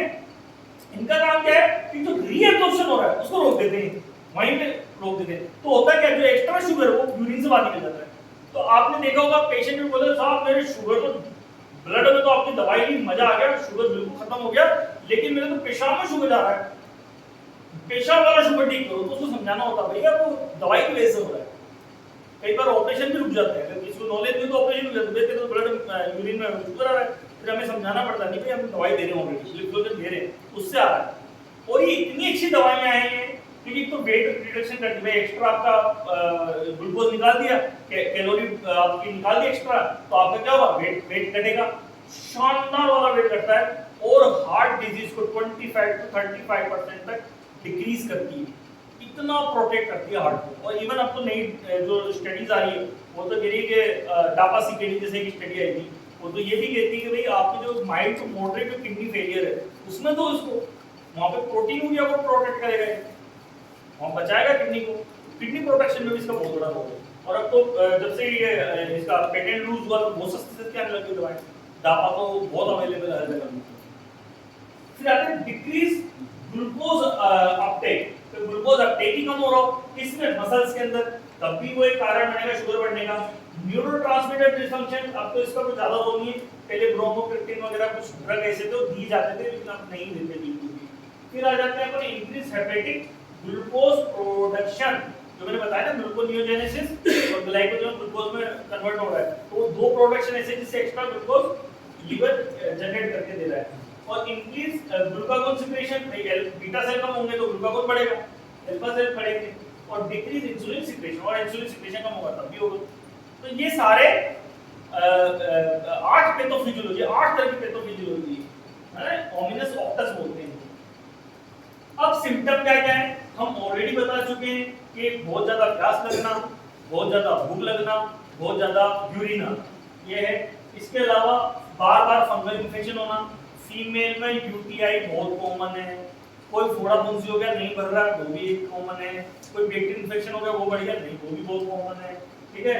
और जैसे उन्होंने बता दिया, और एक होता है कि साहब आजकल क्या हो रहा है, सुबह उठता हूँ पहले तो सब सही था, आजकल अखबार को ऐसे देखना पड़ता है, 2-4 बार फोकस करना पड़ता है, जो नजर जो चेंज हुई, बोले फिर क्या किया, चश्मा बनवा लिया, बोले बहुत अच्छा चश्मा है, अब बोले वापस नंबर चेंज हो गया 1 महीने में, बार बार नंबर चेंज होना, ब्लड विजन, ये भी टाइप 2 डायबिटीज के साइन सिम्टम्स में आते हैं, ठीक है।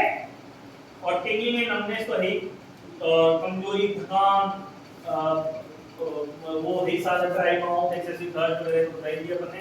अब आ जाते हैं criteria for diagnosis of the diabetes. इन्होंने क्राइटेरिया बताया, तो बड़ा सिंपल सा है, खाली पेट 126 हो ऊपर आ जाए टाइप 2 डायबिटीज, खाने के बाद 200 से ऊपर आ जाए टाइप 2 डायबिटीज, HbA1c 6.5 से ऊपर आ जाए टाइप 2 डायबिटीज। बड़ा सिंपल था डायबिटीज का क्राइटेरिया, बड़ा सिंपल था, ये अपन ऑलरेडी डिस्कस कर चुके हैं, इसी को उन्होंने थोड़ा डिटेल के अंदर बताया। ये सब पीसीसीटी की इनकी वो है गाइडलाइंस है। तो डायबिटीज का क्राइटेरिया 126 खाली पेट, 200 खाने के बाद, और 6.5 HbA1c। HbA1c, अब हाँ HbA1c क्या होता है, ये भी तो बड़ा इंपॉर्टेंट बात है, तो बार-बार HbA1c करते हैं। HbA1c होता क्या है, ग्लाइकोसाइलेटेड हीमोग्लोबिन। अब ग्लाइकोसाइलेटेड हीमोग्लोबिन मतलब क्या होता है, हीमोग्लोबिन तो सबने सुना है कि ग्लाइकोसाइलेटेड हीमोग्लोबिन क्या होता है, वो हीमोग्लोबिन जिसमें ग्लूकोज चिपक गया हो और ये हटेगा नहीं अब दोबारा जिंदगी में। वो कौन सी पिक्चर थी फिरोज खान वाली, ये राज तो मेरी मौत के साथ ही जाएगा ना, तो वैसे ही है वेलकम है ना, मेरी मौत के साथ ही दफन हो जाएगा, वैसे इसके साथ है कि ये जो ग्लाइकोसाइलेटेड बना इसकी मौत के साथ ही दफन हो गए। यानी कि जब हीमोग्लोबिन मरेगी या जाएगी, कितने दिन होती है हीमोग्लोबिन की लाइफ, 120 दिन। 120 दिन 3 महीने से 4 महीने के बीच में होती है, 100 से लेके 120 मानते हैं अपन लमसम, ठीक है। तो जब वो जो चिपकती है, जो ग्लूकोज चिपकती है, वो जब इसकी डेथ होती है तो उसके साथ ही खत्म होती है, डिटैच नहीं होती कभी। अब क्या होता है, जैसे ही एक्स्ट्रा जो शुगर होता है बॉडी के अंदर वो हीमोग्लोबिन पे चिपक जाता है, और हम इस चिपके हुए को काउंट करते हैं, उसको बोलते हैं HbA1c। समझ गए HbA1c क्या है? कितने लोगों को पहले नहीं पता था ये बात? अच्छा, बहुत से लोगों को नहीं पता था ना भाई, अपने HbA1c सब कराते थे, ठीक है, लेकिन अब समझ में आ गया कि क्यों कराते हो, क्या चीज है। अच्छा, अब उसको ये बताना है कि देख मैंने दवाई दे दी, अब HbA1c में 3 महीने बाद देखेंगे, अभी देखने की जरूरत, जल्दी कराने की जरूरत है, 10-10 5-5 दिन में कराने की जरूरत नहीं है। तो ये कई बार हम गलती करते हैं, क्योंकि भाई वो तो जो चिपक गया, अब वो जो सेल डेथ होएगी, मतलब जो हीमोग्लोबिन डेथ होएगा वो होएगा 100 दिन बाद, 120 दिन बाद, तब कराएंगे ना आराम से चार, कितना कम हुआ, समझ गए। ये है ग्लाइकोसाइलेटेड हीमोग्लोबिन, बड़ा सिंपल सा अब आ जाते हैं what to remember before the diagnostic stage.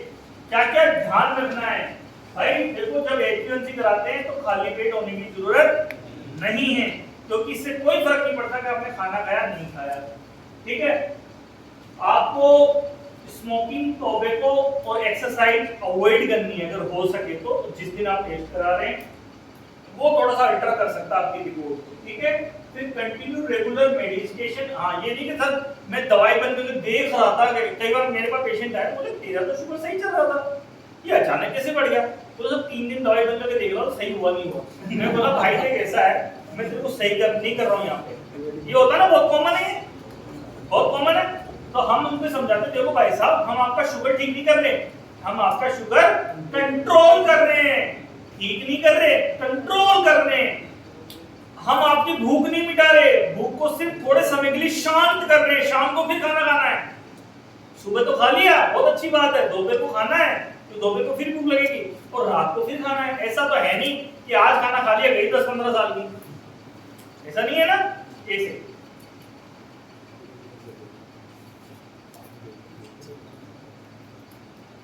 Continue तो आपको कभी भी दवाएं छोड़ के नहीं चेक करना। बोलो भाई साहब दिमाग मत लगाना अपना, शांति से जैसे लिखा है जो दवाएं लिखी वो शांति से लीजिए। ठीक है, मोर इम्पोर्टेंट थिंग है। और उस दिन कई बार ये भी होता है जिस दिन वो एचएनसी कराने आते हैं दवाई छोड़ के कराते हैं, बोलो वो भी नहीं कराना, बोलो भैया दवाई चालू रहनी है ना।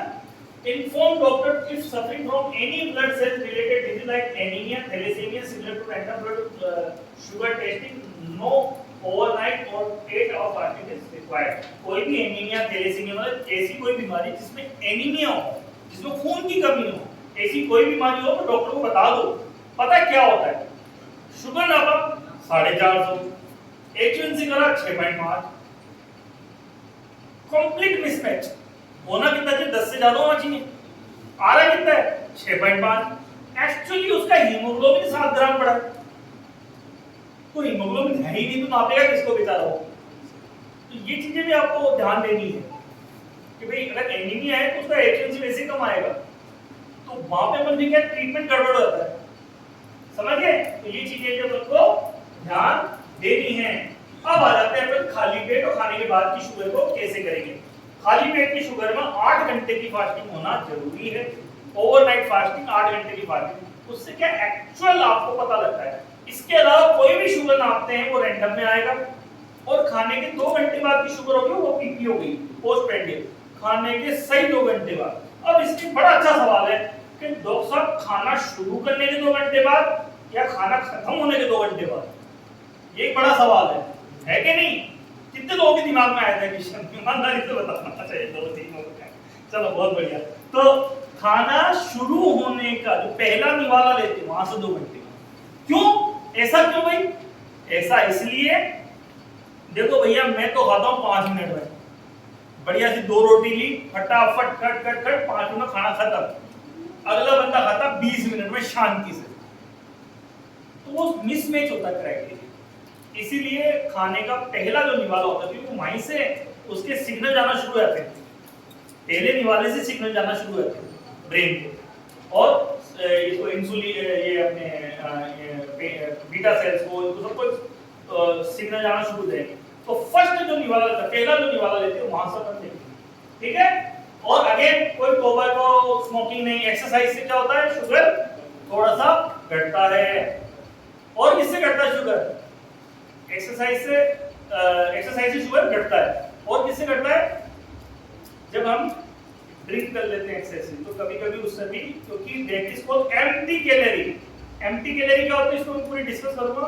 एम्प्टी कैलोरी मतलब होता है कि कैलोरी तो पूरी मिल गई, कैलोरी तो पूरी मिल गई, एनर्जी बिल्कुल नहीं मिली, ना माइक्रोन्यूट्रिएंट ना मैक्रो है, कुछ है ही नहीं उसके अंदर।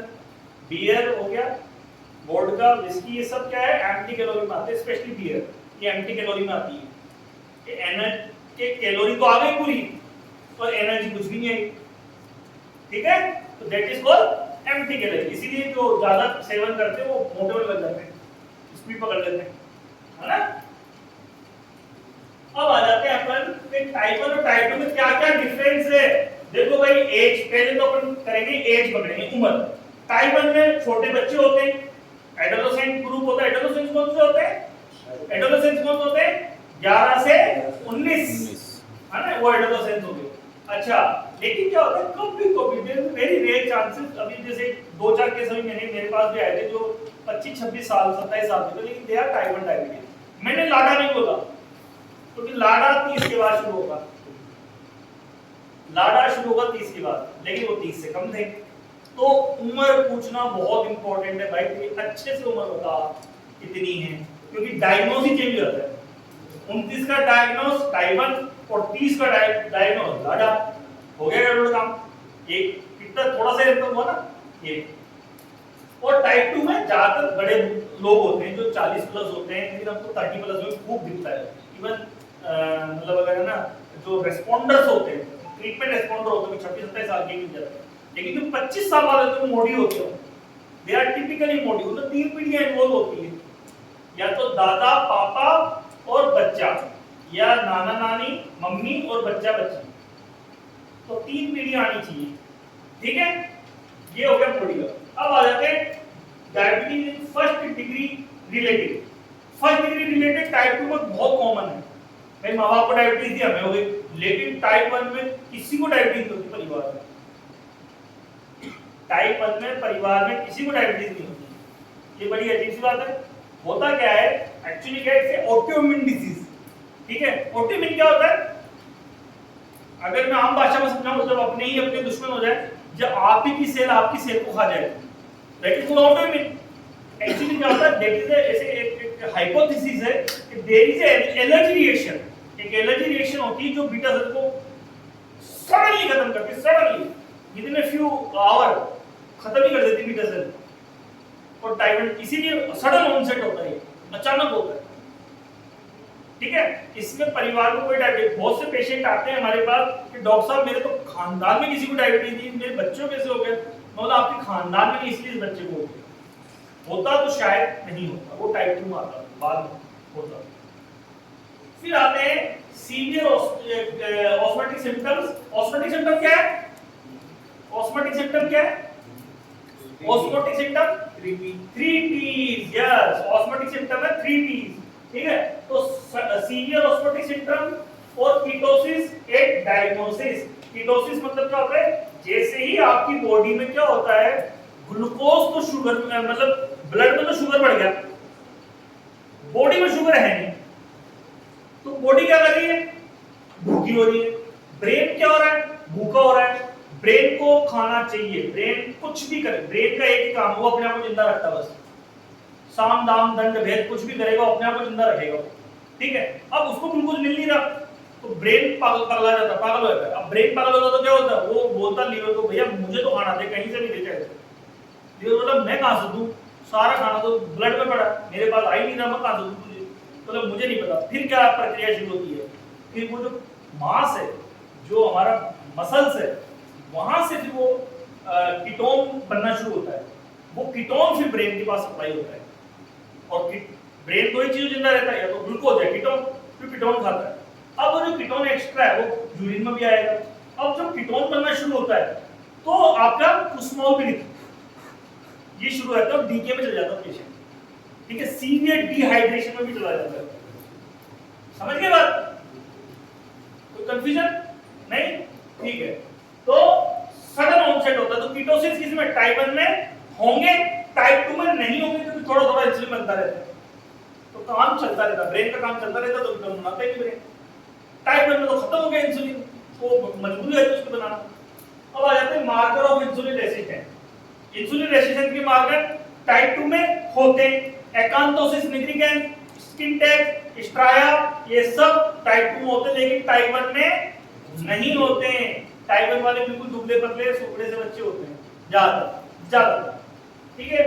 सी पेप्टाइड की अगर बात करें तो टाइप 1 में सी पेप्टाइड क्या होता है, तो मैं बताऊं सी पेप्टाइड होते हैं क्या होता है, इंसुलिन की ए चेन है, इंसुलिन की बी चेन है, दोनों को जोड़ने के लिए एक कनेक्शन चाहिए। इस कनेक्शन को क्या बोलते हैं, C peptide, connective peptides, connective peptide. C मतलब कनेक्टिव, तो कनेक्टिव पेप्टाइड। अब होता है जैसे कि ब्लड में जाता है तो होता क्या, ए चेन अलग हो जाती है, बी चेन अलग हो जाती है, और सी पेप्टाइड पड़े जाते हैं। तो इन सी पेप्टाइड को नाप लेते हैं। अब इंसुलिन की क्यों नहीं नापा, भाई डायरेक्ट इंसुलिन नाप लो ना, अब सी पेप्टाइड की पर क्यों डालो। एक्चुअली क्या होता है कि जो इंसुलिन ना वो लेबाइल मतलब है ना स्टेबल नहीं होता, वो क्या है 2 मिनट की लाइफ होती है उसकी, 2 मिनट फिर खत्म, फिर नया इंसुलिन आएगा। लेकिन सी पेप्टाइड लंबे समय तक पड़ा रहता है, तो हम सी पेप्टाइड जितने सी पेप्टाइड होंगे हम मान के चलते हैं इंसुलिन भी उतने बड़े होंगे, इसलिए सी पेप्टाइड नाम देते हैं, लंबे समय तक रहते हैं। ठीक है, समझ गए। तो अब इंसुलिन बनाएंगे तो सी पेप्टाइड बनेगा नहीं बनेगा, जीरो, तो टाइप 1 में नहीं होगा, टाइप 2 में होगा। ठीक है, फिर आता है पैंक्रियाटिक एंटी ऑटो एंटीबॉडीज, ये गैर एंटीबॉडीज वगैरह का नाम सुना आपने, गैर एंटीबॉडीज। अच्छा, क्या होता है गैर एंटीबॉडीज, ये जो टाइप 1 डायबिटिक होते हैं, गैर एंटीबॉडीज जो होते हैं ये पॉजिटिव है, मतलब मैंने बताया जिससे आपको कोई रिएक्शन हुई है जिसने वो खा गया, तो दैट इज एंटीबॉडीज, माना उन्होंने क्या करा उसको। एक्चुअली एंटीबॉडी का काम क्या होता है, रक्षा करना ना, दुश्मनों को भगाना, मारना, खत्म करना। एक्चुअली एंटीबॉडी क्या है, वो बौखला जाती है, वो बीटा सेल को अपना दुश्मन मान लेती है और खा जाती है, उसको खत्म कर देती है। तो गैर एंटीबॉडी है ना टाइप 1 में होगी, टाइप 2 में नहीं होगी, समझ के बात। तो लेकिन हम इसका टेस्ट नहीं कराते, उसके कारण क्या है, 2 कारण है। बहुत महंगा टेस्ट है, पहली बात 7 या 8 हजार रुपए या 10 हजार रुपए का टेस्ट होता है, तो हर कोई अफोर्ड नहीं कर सकता, एक आम आदमी अफोर्ड नहीं कर सकता। ठीक है, हाँ फिर भी बहुत से गार्जियन चाहते हैं कि नहीं भाई हमें तो कंफर्म करो, तब हम गैर एंटीबॉडी कराते हैं। दूसरा कारण, गैर एंटीबॉडी पॉजिटिव है नेगेटिव है इससे ज्यादा फर्क नहीं पड़ेगा, ट्रीटमेंट सेम रहेगा। ठीक है, इसीलिए हम अनावश्यक मरीजों के साथ खर्च नहीं हो, काम तो हमें पता ही करना क्या होता है। अब आ जाते हैं अपने जेस्टेशनल डायबिटीज में। लाइक जेस्टेशनल डायबिटीज क्या होती है भाई, वो डायबिटीज जो प्रेगनेंसी में होती है आफ्टर 3 मंथ। लेकिन क्या होता है कि इसमें होता है 24वें वीक से शुरू होके या 22वें वीक से लेके और फिर 27वें 30वें वीक तक आए, that is called gestational diabetes. समझ गए, तो इतना सा ध्यान रखना है इसके अंदर। अब मान लो पेशेंट है वो प्रेग्नेंट है, हिस्ट्री भी कितना है 6 वीक की हिस्ट्री है, और शुगर अभी 300 आ गई, क्या वो जीडीएम कहोगे? आप उसको पूछोगे डायबिटीज थी, नहीं सब पहले तो कभी नहीं थी डायबिटीज मुझे, आज अचानक हुई, लेकिन वो जीडीएम नहीं है, वो टाइप 2 डायबिटीज विद प्रेगनेंसी है, और वो या तो हो सकता प्री डायबिटीज हो जो पता चला नहीं और अब वो डायबिटीज फ्लेयर अप हो गया। ठीक है, तो ऐसे अपन को पकड़ना है। लेकिन अगर पेशेंट 22वां 24वां वीक चल रहा है और पेशेंट का शुगर नापा वो ज्यादा आ रहा है, तो फिर अपन उसको जेस्टेशन डायबिटीज बोलेंगे। जेस्टेशन डायबिटीज की खास बात क्या है कि जस्ट डिलीवरी के बाद शुगर नॉर्मल है। ऐसा क्यों होता है, क्या होता है ऐसा, क्या होता है, जैसे ही बच्चा पेट में होता है तो प्लेसेंटा डेवलप होती है, प्लेसेंटा सिक्रेशन करते हैं प्लेसेंटल हार्मोन। ये प्लेसेंटल हार्मोन जो क्या करते हैं, HPL का नाम सुना, ह्यूमन प्लेसेंटल जो हार्मोन होते हैं, ये क्या करते हैं, ये एंटी इंसुलिन वर्क करते हैं, यानी कि इंसुलिन को रेसिस्ट कर देते हैं, इंसुलिन को काम नहीं करने देते। इंसुलिन भागता काम करने के लिए उसको पकड़ लेते, वो तो हमारे साथ धीरे धीरे ताश खेलेगा, वहां काम करने जा रहा है, यहाँ बैठ आजा टेबल लगाते हैं शांति से बैठते हैं, वो काम नहीं करने देता इंसुलिन को, ह्यूमन प्लेसेंटल हार्मोन। तो इंसुलिन रेसिस्टेंस डेवलप होती है, इसलिए शुगर बढ़ती है। अब जैसे डिलीवरी होती है, डिलीवरी होते ही क्या होता है, ये ह्यूमन प्लेसेंटल हार्मोन निकल जाता बाहर, ये ह्यूमन प्लेसेंटल हार्मोन बाहर निकला और शुगर नॉर्मल, इंसुलिन वर्क करने लगा था वापस। ठीक है, तो ये आपका जो इंसुलिन का एक गंदा दोस्त है ना, जो उसको भटकाता रहता है। समझ में आ रही बात? ये अगर जीडीएम को ट्रीट नहीं करेंगे तो क्या होगा, बिग बेबी पैदा होते हैं, या तो पहले तो मिसकैरेज हो जाएगा अगर ज्यादा ही सीवियर हो गया तो, नहीं तो क्या होता है कि बच्चे का सर बड़ा रहता है ना, ये बहुत कॉमन है। इंसुलिन के अलावा कोई इलाज नहीं है, गोलियां नहीं देते इसके अंदर। ठीक है, उसके बारे में अपन जीडीएम जो चैप्टर आएगा उसमें बहुत डिटेल में बात करेंगे। अब आ जाते हैं स्क्रीनिंग क्राइटेरिया क्या है। ये बोले 75 ग्राम वो ये ओजीपी टेस्ट करो, ओरल ग्लूकोज टॉलरेंट टेस्ट होते हैं वो करो, 75 ग्राम पेशेंट को बिठाओ और उसको 75 ग्राम एक गिलास में ग्लूकोज घोल के पिलाओ। अब इसमें 2 नाटक है। क्या होता है, अगर मरीज ने गलती से फट करके पी गई तो बढ़िया वाले चक्कर आने लगते हैं और इवन वॉमिटिंग हो जाती है, वहीं पे उल्टियाँ शुरू हो जाती हैं। तो सडन नहीं पीना। अब पीने का भी तरीका उसको बोलो 1 गिलास बनाओ और कम से कम 5 से 10 मिनट तक पीना, धीरे धीरे चाय की तरह, सडन नहीं पीना है, ये इंपॉर्टेंट है। अब टाइम कहां से नोट करेंगे, टाइम कहां से नोट करेंगे, फर्स्ट सिप से, पहला जो घूट लिया वहां से। फिर उसमें क्राइटेरिया दे दिया इन्होंने कि भैया अगर फास्टिंग है तो 92 से ऊपर होगा तो हम कंसीडर करेंगे, 1 घंटे में ऊपर होगा तो 180 से ऊपर होगा तो हम कंसीडर करेंगे, 2 घंटे में 153 से ऊपर होगा तो कंसीडर करेंगे। लेकिन हम कह रहे हैं हम करें ही क्यों भाई, मान लो किसी का 75 ग्राम लेके तो उसका आ रहा है शुगर जेट से 180 आ रहा खाने 2 घंटे बाद, लेकिन जब वो नॉर्मल खाना खा रही है पेशेंट तो उसका 120 आ रहा है, क्या आप दवाई दोगे आप? मैं तो नहीं दूंगा, मैं उसकी चीनी बंद करूंगा ना, झगड़ेगा। तो हमने क्या करा, अब जो नया क्राइटेरिया है वो ये कहते हैं कि भाई आप अनावश्यक कराओ ही मत ना, अंटिल अनलेस कि बहुत ज्यादा कोई इशू ना हो। तो आप सिंपल उसको बोलो भैया खाली पेट की शुगर नाप ले और एक तेरे जो भी खाना खाती घर में वो आराम से खा और उसके 2 घंटे बाद की शुगर नाप ले। अगर वो दोनों क्राइटेरिया से इसमें और एक एच1C करा दो, अगर वो क्राइटेरिया से ऊपर है तो ट्रीटमेंट दो, नहीं तो मत दो। सिंपल। तो इतना झगड़ा पालो क्योंकि उसको बिठा के और रखना पड़ेगा आपको, फिर पहले तो आधे घंटे में सैंपल लो, फिर 1 घंटे में सैंपल लो, फिर 2 घंटे में सैंपल लो, ठीक है। तो वो इरिटेटिंग सा हो जाता है। जो पूरा स्टेप बताया उन्होंने कि भाई 50 gram GLT glucose tolerance test करते हैं, week of the 24-28 week of the gestation women previously diagnosed with diabetes, तो पहले भी डायबिटीज, ये भी सारे जो क्राइटेरिया 1 आवर 2 आवर 3 आवर पे इतना शुगर होना चाहिए, ठीक है। जैसे 95 180 155 और 3 घंटे बाद 140 से ऊपर अगर एफओडीडीए में अगर वो 100 ग्राम ओजीपीटी अगर दे रहे, लेकिन क्या है इनका कोई बहुत वैल्यूएबल चीजें नहीं है, इसलिए हम ज्यादा डिस्कशन में भी नहीं उसके अंदर करेंगे क्या करके, ठीक है। क्योंकि आपको एक जनरल पॉपुलेशन में अगर देखेंगे ये बहुत स्पेसिफिक क्राइटेरिया आता है, बहुत स्पेसिफिक केस आता है, तो ही आप कंसीडर करोगे, अदरवाइज तो कंसीडर नहीं होती नहीं इसके अंदर। फिर मान लो कोई 12 मिसकैरेज ही हो रहा हो, कोई और कोई बहुत बड़ा इशू हो रहा हो, तो ही अपन इसको करेंगे। अब आ जाते हैं ग्लाइसेमिक टारगेट क्या है प्रेगनेंसी के दौरान। प्रेगनेंसी के दौरान शुगर को बहुत टाइट रखने की पड़ती है, खतरनाक टाइट रखते हैं। खाली पेट हम सिर्फ 90 ही रखते हैं बस। अब 90 प्लस माइनस 10, लेकिन इसमें क्या है कोशिश ही रखो 90 से नीचे 80 और 90 के बीच में रखने की कोशिश करो। हमेशा हम लोग बहुत टाइट कंट्रोल रखते हैं, 80 और 90 के बीच में रखने की कोशिश करते हैं। खाने के 2 घंटे बाद का शुगर हम 120 के नीचे रखने की कोशिश करते हैं, हालांकि 120 प्लस माइनस 20 लेके चलते हैं, तो थोड़ा थोड़ा वेरिएशन तो आता ही है। लेकिन आप अगर जितना हो सके खाली पेट 90 के नीचे रखो, खाने के 2 घंटे बाद 120 के नीचे रखो, ये सिंपल सा क्राइटेरिया है ना। अब आ जाते हैं अदर टाइप ऑफ डायबिटीज। अब अदर टाइप ऑफ डायबिटीज कौन से हैं, तो इन्होंने बताया जैसे कि जो मोनोजेनिक डायबिटीज होते हैं, जैसे neonatal diabetes, maturity onset diabetes और यंग बॉडी में बता चुका हूं। 25 साल टिपिकल 25 साल की एज में डायबिटीज होता है, टिपिकल 25 साल की एज के आसपास ही डायबिटीज होगा, जैसे 24.5 या 25 में डायबिटीज होगा और उसकी 3 पीढ़ी इन्वॉल्व होगी, तो नाना नानी से दादा 3 पीढ़ी इन्वॉल्व होगी, ठीक है। ये मोडी है।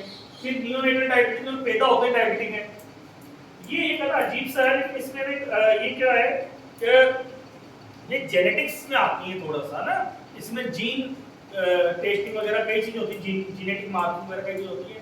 और ये देखा गया है कि बड़ा अजीब सा, लेकिन इसमें देखा गया कि जो ग्लिमिप्राइड है high dose of glimepiride response करता है, इसमें इंसुलिन नहीं देते, बड़ी अजीब सी बात है। लेकिन ये एक है नियोनेटल डायबिटीज के अंदर, ये 6 महीने से पहले की डायबिटीज की बात करो, 6 महीने की ऐसे पहले डायबिटीज होती है, उसको कंसीडर करेंगे। फिर आ जाते हैं एक्सोक्राइन पेनक्रियास में, जैसे फाइब्रोसिस हो गया, पेनक्रियाटाइटिस हो गया। पेनक्रियाटाइटिस की वजह से भी जो डायबिटीज होता है वो भी होता है, उसको सेकेंडरी डायबिटीज बोलते हैं। पेशेंट बिल्कुल ठीक एकदम बढ़िया, खतरनाक पेट में दर्द हुआ, गार्डनिंग है, हाथ लगाने दे रहा नहीं है, सोनोग्राफी कराई पेनक्रियास में, या तो फाइब्रोसिस है या पेनक्रियास में बल्कि पेनक्रियास आ जाएगा, सीटी कराई बल्कि पेनक्रियास आ गया, टीजी कराई 1500 से ऊपर आपका ये क्या बोलते हैं उसको एमाइलो लाइपेज कराया, वो बहुत हाई लेवल पे आ रहे हैं, ठीक है सिंपल। और शुगर आपका तेज आ रहा है, तो ये क्या हो गया secondary diabetes, secondary diabetes to pancreatitis, ये इसका डायग्नोज बनेगा। है ना। अब इसमें इलाज क्या है? इसमें इलाज सिंपल सा, दवाएं नहीं चलती, सिर्फ और सिर्फ इंसुलिन। दवाएं दी, अभी रिसेंटली केस निकाला है, ठीक है, HbA1c आई थिंक कितना था, एक्चुअली 12 से ऊपर था, HbA1c 12 से ऊपर था, TG था 1500, कोलेस्ट्रॉल था 900 प्लस, है ना। OT और PT दोनों 300 या 400 के रेंज से ऊपर थे, एमाइलेज लाइपेज 500 या 600 प्लस थे, ठीक। ये पेशेंट आए थे हमारे पास 6 या 7 दिन हमने मतलब मैंने ट्रीट किया था उसको। तो इसका एक अलग तरह का ट्रीटमेंट चलता है, क्योंकि आपको पेनक्रेटाइटिस को भी ठीक करना है, जॉन्डिस को भी ठीक करना है, लिपिड को भी ठीक करना है, डायबिटीज भी ठीक करनी है, और इन्फेक्शन भी था, TLC की रेस थी, ठीक है। अब बंदा बिल्कुल ठीक है।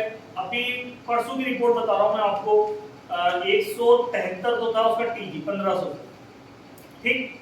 OTPT बिल्कुल नॉर्मल है, 29 29 30 ऐसे आ गए, ठीक। एमाइलेज लाइपेज एमाइलेज तो नीचे आ गया, लाइपेज हल्का सा मतलब 4 या 5 बढ़ा होगा, दोनों वो आ जाएगा नीचे।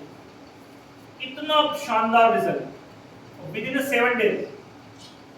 और हाँ, it's a life threatening disease, जान का खतरा होता है। कंप्लीट एनबीएम रख के इलाज किया था, ठीक है, और अब बिल्कुल ठीक है इंशाल्लाह, मतलब माशाल्लाह, मतलब बहुत बढ़िया कंडीशन है। चलिए, अब तो अपने काम में लग गया, लेकिन हाँ, इंसुलिन डिपेंडेंट हो जाता है। अब लेकिन इसमें जीरो फैट डाइट, कोई फैट की डाइट नहीं दे सकते, तेल बिल्कुल ही बंद करना पड़ेगा, तेल और घी सब बंद, बाहर का फास्ट फूड सब बंद। ड्रग और केमिकल इंड्यूस डायबिटीज नहीं, जैसे कि इम्यूनोसप्रेशन देते हैं अपन, आजाथियोप्रिन हो गया, HIV ड्रग हो गई, ये सब क्या है? इम्यूनोसप्रेसेंट है। इसके अलावा डेक्सामेथासोन हो गया, आपका स्टेरॉइड्स, ये सब क्या है? इम्यूनोसप्रेसेंट करते हैं। इनसे भी डायबिटीज होती है, जैसे आप देखो पोस्ट कोविड डायबिटीज केस बढ़ गए थे because of use of this steroids, ठीक है। या फिर लॉन्ग स्टेरॉइड जो लेते हैं, लॉन्ग टर्म स्टेरॉइड्स होता है, उनको भी देते हैं। ऑर्गन ट्रांसप्लांट होता है, किसी का किडनी ट्रांसप्लांट हुआ या लिवर ट्रांसप्लांट हुआ, तो उनको भी देते हैं। अपन क्या देते हैं? आजाथियोप्रिन देते हैं, बहुत कॉमनली दिया जाता है, ये इम्यूनोसप्रेसेंट है। तो ये सब क्या करते हैं? डायबिटीज को बढ़ाते हैं, एनहांस करते हैं। अब आ जाते हैं कि अगर why should diabetes be treated, diabetes treat क्यों करनी चाहिए? भैया अगर ट्रीट नहीं करोगे ना तो साइनिंग सिम्पटम तो आपकी क्या बॉडी डैमेज करेगी, जैसे आई, किडनी, नर्व, हार्ट और ब्लड वेसल, इन सबको वो डैमेज करेगी। अब आ जाते हैं how will you identify high risk population of the diabetes. ये कहना आपने कहीं पर भी ये जो गूगल में आप ये डाउनलोड कर सकते हैं, क्राइटेरिया है, द इंडियन डायबिटीज स्कोर है। इसके अंदर कुछ इन्होंने दिया है कि आपकी 33 साल की उम्र कम है या ज्यादा है या 50 साल से ज्यादा है, तो उन्होंने स्कोरिंग दी गई है। आपका जो कमर का साइज है वो 80 से कम है, या अगर वेस्ट साइज जो है फीमेल का तो 80 से कम होना चाहिए, मेल का 90 से कम होना चाहिए, ठीक है। तो ये सब क्राइटेरिया उन्होंने दिए गए। अगर कम है तो 0 नंबर है, और अगर 80 से ऊपर है फीमेल का तो 10 नंबर है, और मेल का 90 से ऊपर है तो 10 नंबर है, ठीक है। और फीमेल का अगर 90 से ऊपर है तो 20 नंबर है, और मेल का 100 से ऊपर है तो 20 नंबर है।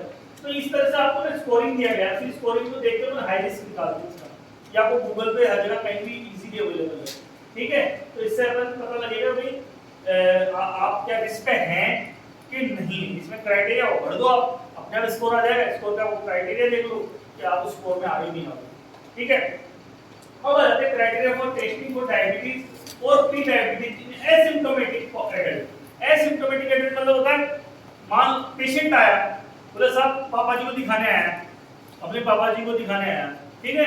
अब अपन ने मजे में कई बार क्या होता है, मरीज बोलता साहब मेरे भी नाप लो, आपने नापी 450, बोले साहब मेरे तो कुछ हो ही नहीं रहा, आपकी मशीन खराब है इसका मतलब। लेकिन अंदर अंदर वो डराव भी है, ये कुछ तो गड़बड़ है ना। अब हमें पता है कि उसको एसिम्प्टोमेटिक डायबिटीज है, ऐसा नहीं उसको डायबिटीज है, उसको डायबिटीज नहीं है, उसको डायबिटीज है लेकिन एसिम्प्टोमेटिक है, सिम्टम नहीं आ रहे। क्यों? क्योंकि धीरे धीरे पनपती भी आ रही है। टाइप 1 कैसे होता है? सडन ऑनसेट, आज ही डायबिटीज हुआ और आज ही पता लग गया। टाइप 2 कैसे होता है? आज डायबिटीज हुआ 5 साल बाद पता चलेगा कि मेरे डायबिटीज है, आज पता नहीं चलेगा, क्योंकि धीरे धीरे चल रहा होता है। और सिम्टम जिनमें आता है they are very lucky patient, और एक कमाल की बात और बताता हूँ आपको, मैं ये मेरा क्लिनिकल एक्सपीरियंस बता रहा हूँ सिर्फ आपको। जिन लोगों को सिम्टम अच्छे आ रहे हैं ना, ये मान के चलो बहुत हल्की दवाई पर ठीक हो जाएंगे, और जिनको सिम्टम नहीं आ रहे ना, उनकी बड़ी माथापड़ी करनी पड़ेगी आपको, क्योंकि वो बहुत लंबे समय से सेटल्ड हो गए वो, और उनको जैसे शुगर कंट्रोल होगा, उनको घबराहट, बेचैनी, पसीना, चक्कर, कभी बोलते तो आपके सामने अंधेरा तुरंत आने लग जाता है, ऐसा लगता है जान निकलेगी, इस तरह की शिकायत होने लगती है।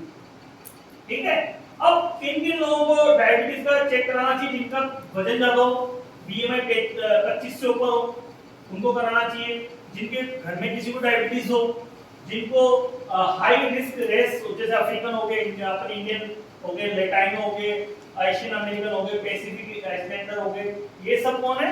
हाई रिस्क पे है। जिनको कार्डियोवास्कुलर डिजीजेज हो, जो जिनको हाइपरटेंशन की हिस्ट्री हो, जिनको डिसलिपिडेमिया हो, डिसलिपिडेमिया क्या होता है भाई? टीजी बढ़ गया, कोलेस्ट्रॉल बढ़ गया, एलडीएल बढ़ गया, एचडीएल बढ़ गया, तो ऐसे लोगों को भी शुगर कराना चाहिए। फिर आ जाते हैं अपन, कोई भी लेडी जिनको पीसीओडी हुआ हो, पॉलीसिस्टिक ओवेरियन डिजीज हुई हो, उनको कराना चाहिए। कोई जो बिल्कुल ही हिलता डुलता, जो फिजिकल इनएक्टिव हो, उनको कराना चाहिए। Other clinical condition associated with insulin resistance like severe obesity, acanthosis nigricans, skin test, striae, ये कहीं भी दिख जाए तो, और ओएसए कहीं भी दिख जाए। ओएसए क्या होता है भाई? Optic slip. क्या होता है इसके अंदर? क्या हो जाता है?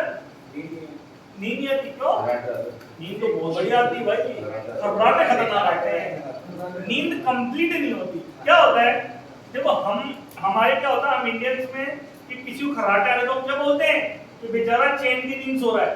बेसिकली वो तड़प रहा है, क्योंकि ना तो ऑक्सीजन साइकिल से अंदर जा रहा है, ना कार्बन डाइऑक्साइड बाहर निकल पा रहा है।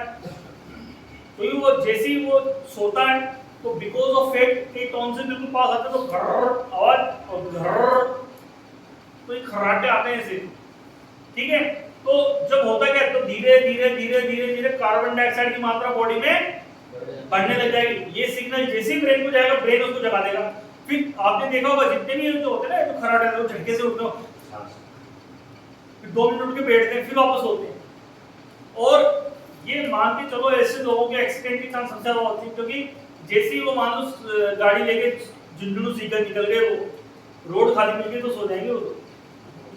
हाँ, नींद आई थी सीरियसली, यहाँ बैठे हुए मैं लेक्चर चल रहा हूँ, मेरा लेक्चर सुनते सुनते भी गया। हाँ, बोले बोलता रहे भैया, तेरे मन में है इसको। हाँ, और कमाल की बात, बैठे बैठे अच्छी नींद आती है। क्यों? क्योंकि टॉन्सिल पास में नहीं आ पाते, तो खुली खुली नींद आती है।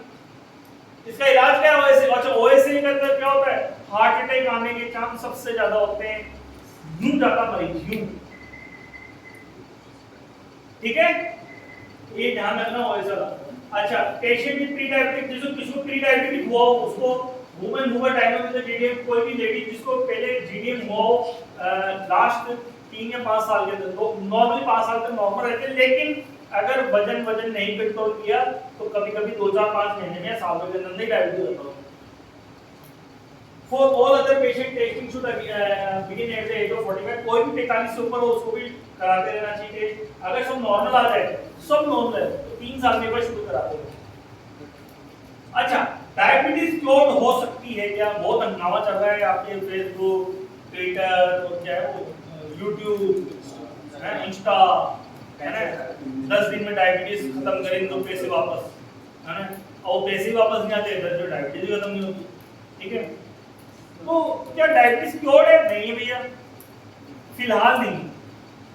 आगे शायद जेनेटिक्स पे कुछ काम हो जाए, कुछ और बड़े काम हो जाए, तो अपन कहेंगे आने 10 या 15 साल में क्या रहता है। फिलहाल नहीं है, बट कंट्रोलेबल है, क्योर्ड नहीं, कंट्रोलेबल। ठीक है, तो कभी भी इन तरह की बातों में नहीं आना चाहिए। हाँ, रिवर्सिबल ऑफ डायबिटीज है, लेकिन वहां पे आपको चूज करना पड़ता है किसका है। जैसे मैं आपको 2 पेशेंटों का मेरा उदाहरण दूं। मेरी एक पेशेंट थी, बढ़िया वाली, ओबिस, 120-125 किलो की बंदी, है ना, सीवियर ओबेसिटी में थी, और उसको डायबिटीज शानदार वाला, एकांथोसिस, सारे साइन सिम्टम, एकांथोसिस, निग्रिगेंस, स्ट्राया, सब कुछ। मैंने उसका पेडियाट्रिक सर्जरी कराई थी, क्योंकि वो 1 साल की हिस्ट्री थी डायबिटीज। तो मैंने उसको बोला, मेरी बहन तू तेरे पेडियाट्रिक करा ले, तू मेहनत नहीं कर पाएगी। ठीक है, उसने वो सर्जरी कराई। सर्जरी के तुरंत बाद डायबिटीज खत्म होती है, 70% केसेस में डायबिटीज खत्म हो जाती है, लेकिन जो 5 साल से ऊपर की डायबिटीज है वो खत्म नहीं होती भैया, वो कम हो जाती है। 5 साल के अंदर अंदर की डायबिटीज खत्म होने के चांस होते हैं। दूसरा केस बताता हूँ, एक पेशेंट था मेरा जिसका 116 kg वेट था। हाँ, ऐसे पेशेंट के अगर तो 5 साल से ज्यादा की शुगर है, आप इंसुलिन डिपेंडेंट हो तो पेरेंट्स करा दो, तो फिर उतना वो डोज कम हो जाएगी, डोज कम हो जाएगी, दवाई की डोज कम हो जाती है। इंसुलिन हाँ, कई बार बंद हो जाते हैं इंसुलिन। हाँ, किए हमने कई पेशेंटों में किए, ऐसा हुआ। अभी क्या हुआ अब कि दूसरा केस बता रहा था, पेशेंट था 116 किलो का, उसके 1 पाउंड पोलियो, 1 पाउंड में पोलियो था उस बंदे की, 116 kg वेट और 1 पाउंड पोलियो, ठीक है। अब हुआ क्या, मैंने उसको बोला कि भाई तेरा कंटिन्यू तेरा 300-400 प्लस रहती है शुगर, तो मैंने उसको बहुत समझाया, प्यार से समझाया कि भाई तू एक्सरसाइज कर। 1 साल तक टालम टोली चलती रही कहानी, और उसका शुगर की दवाएं भी मैं 4-4, 5-5 देता जा रहा हूँ, है ना, कभी कंट्रोल आती कभी नहीं आती, मतलब ऐसी चल रहा था। मैंने एक दिन मैंने बोला तू यार 1 पाउंड को लेके बैठा, मेरे दोनों पाउंड पोलियो, मैं भी तो जा रहा हूँ जिम करने, तू मेरे साथ चल, मेरे को देख कुछ नहीं। फाइनली मैं उसको उठा के लेके गया और तू मेरे साथ चल, मेरे को देख मैं कैसे जिम कर रहा हूँ। उसने जब मुझे जिम करते देखा तो उसमें कॉन्फिडेंस आ गया, बोले जब ये कर रहा तो मैं तो आराम से करूँगा। और फाइनली उसने जिम ज्वाइन किया, और 6 महीने बाद पता क्या हालत थी, उसको शौक लग गया, अब वो 2 बार जाता दिन में। डायबिटीज बिल्कुल खत्म हो चुकी है उसकी, कोई दवाई नहीं दे रहा हूँ उसको, ठीक है। तो हमें चूज कर ले। अब ये नहीं है कि चूरण खा लो, बबूती मार दो, पंख लगा दो, कोई डोरा ताबीज बांध दो, नहीं, ऐसे नहीं होता भाई। It's a science. देखो हम साइंस से लड़ रहे हैं तो हमें साइंस का हथियार बनाना पड़ेगा। हम लड़ाई किसी आत्मा से नहीं कर रहे, भूत प्रेत से नहीं कर रहे, हम कर रहे साइंस से। तो साइंस की देन, साइंस से लड़ाई करो ना यार, ठीक है। तो ये चीजें हम लोग को ध्यान रखनी है, और ये इस तरह के केसेस बहुत कॉमनली है। तो लेकिन इसमें क्या डेडिकेशन बहुत खतरनाक चीज, बहुत खतरनाक डेडिकेशन चीज। तो डायबिटीज क्योर है? नहीं है। कंट्रोलेबल? बिल्कुल है। पेशेंट अगर थोड़ा अपनी हेल्दी लाइफ जिए, सब तरीके करे, तो ये बहुत अच्छी कंट्रोल होती है। क्या डायबिटीज प्रिवेंटेबल है? बिल्कुल है। प्रिवेंटेबल मतलब क्या इसको बचाव रख सकते हैं? बिल्कुल रख सकते हैं। भाई आपको पता है कि आपके मम्मी पापा को डायबिटीज है, तो भैया आप देखो ना कि आपका पेट आगे नहीं आए, आप एक्सरसाइज करो। आपका अगर 40 के बाद आप 30 के बाद आप एक्सरसाइज शुरू कर दो, आप बना अपनी हेल्दी डाइट लो, बाहर गोटों में जाना कम कर दो, ठीक है।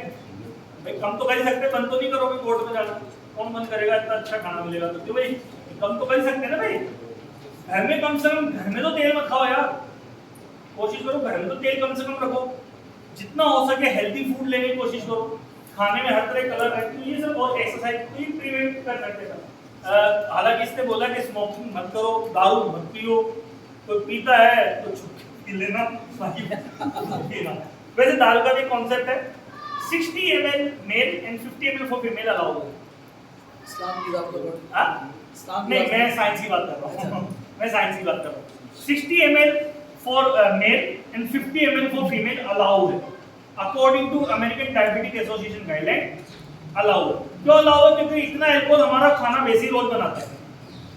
आप जब खाना खाते हैं तो हमारा अल्कोहल इतना वैसे ही बनता है, तो इतना आपका दिन भर का अलाउ होता है, कोई इशू नहीं होता, यहाँ पर डैमेज कम होता है। लेकिन इसका मतलब ये नहीं है कि आपको पीना है, ये हमेशा हानिकारक है।